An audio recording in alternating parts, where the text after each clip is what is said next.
ज्या मातीला घामानं शेंदूर फासला त्याच मातीनं आज शेतकऱ्याचा विश्वासघात केलाय।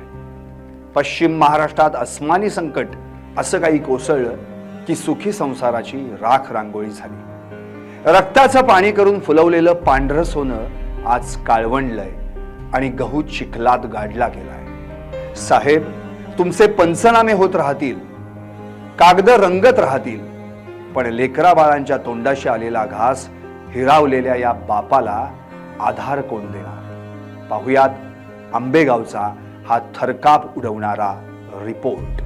नमस्कार, मी संदीप आणि आपण पाहताय LS मराठी। निसर्ग जेव्हा कसाई होतो तेव्हा काय होतं याचं जिवंत स्मशान सध्या उत्तर पुणे जिल्ह्यात पाहायला मिळत आहे। आभाळ फाटलंय आणि शेतकऱ्याचं नशीब काळवंडलंय।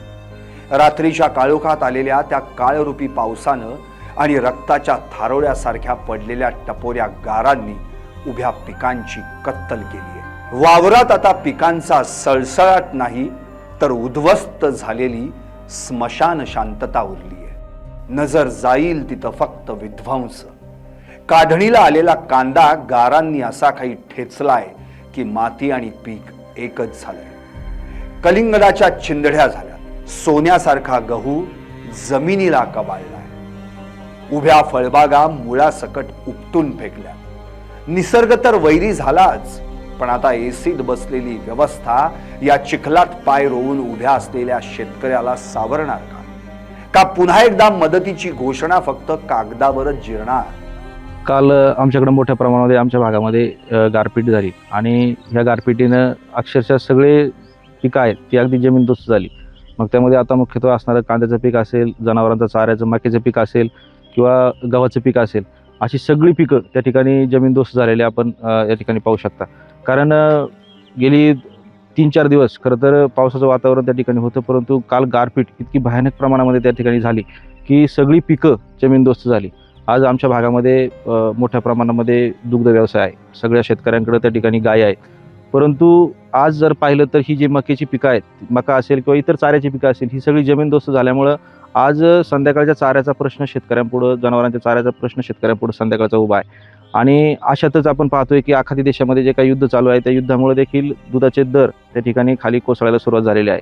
आणि अशा परिस्थितीमध्ये खरं तर हे चाऱ्याच्या पिकाचं जे नुकसान आहे ते नुकसान झाल्यामुळे शेतकरी मोठ्या प्रमाणामध्ये त्या ठिकाणी अडचणीत आलेला आहे। त्यामुळे आमची सरकारला विनंती आहे की तातडीनं पंचनामे करून शेतकऱ्यांना योग्य मोबदला त्या ठिकाणी त्याचा मिळाला पाहिजे, अशी आमची अपेक्षा आहे। हे तांडव फक्त शेतापुरतं मर्यादित नाही। आंबेगावच्या वाळूज नगरमध्ये निसर्गाचं क्रूर रूप पाहायला मिळालंय। वादळी वाऱ्यानं झाडं उन्मळून पडलीत आणि गारांच्या त्या जीव घेण्या माऱ्यानं 20 मुक्या शेळ्या मेंढ्यांचा जागीच बळी घेतलाय। पोल्ट्री फार्म मध्ये हजारो कोंबड्यांचा खच पडलाय। ज्या पशुधनावर घरची चूल पेटत होती तीच जनावरं आज निश्चित पडलीत। पशुपालकांच्या डोळ्यांतील पाणी आता सुकून गेलंय। उरलाय तो फक्त कोरडा आक्रोश। लहान मोठी गारांमुळे विषक मृत्यू झालाय बकरांचा, पाखरांचा, कार्डांचा। पाण्यातून गुडघे त्या वडथा नाही आली। अचानक मकर पाणी बिन गारा बी बकरांच्या अंगावर 4-4 बट गारा साचलेल्या होत्या। मी बी गारांनी परशे झाले। बाकी मेंढर घेऊन चरायला होती, मी सावलीला त्यांना घेऊन होते, त्याच्यामुळं माई एकटीची जास्ती हे झालं धावपळ। आता जे शेकोटीचा आधार घेत आहे त्यातनं वाचतील असं वाटतं की शेकोटी थोडीफार वाचावं आमच्या अंदाजाने चालू आहे आमचा प्रयत्न। मग आता त्यातून आता काय होईल रात्रीत काय सांगावा। किती लाखाचं नुकसान झालं? लाखाचं 1.5 ते 2 लाखापर्यंत नुकसान लहान मोठ्यांचं झालं। किती मेले देखून? एकूण 20 मेलेत लहान मोठी। आता नेहमीच रडगाणं सुरू होईल। अधिकारी येतील, बांधावर उभे राहून फोटो काढतील, सांत्वन करतील, पण साहेब फोटोनं पोट भरत नाही आणि सांत्वनानं बँकांचं कर्ज फिटत नाही। ज्याचा संसार उघड्यावर पडलाय त्याला शब्दांच्या फुलोऱ्याची नाही तर तातडीच्या आर्थिक मदतीची गरज आहे। ही मदत वेळेत मिळाली नाही तर आंबेगावचा हा बळीराजा पुन्हा उभा राहण्याची ताकद हरवून बसेल। त्यानंतर अक्षरशः प्रत्येक घरामध्ये प्रत्येक शेतकऱ्याचे आणि त्याच्या कुटुंबाचे डोळ्यामध्ये अश्रू आहेत। त्याचं उभं पीक त्याच्या डोळ्यासमोर नेस्तनाबूत झाले। आणि ते नेस्तनाबूत होत असताना त्याच्या पुढील स्वप्नाची राखरांगोळी झाली.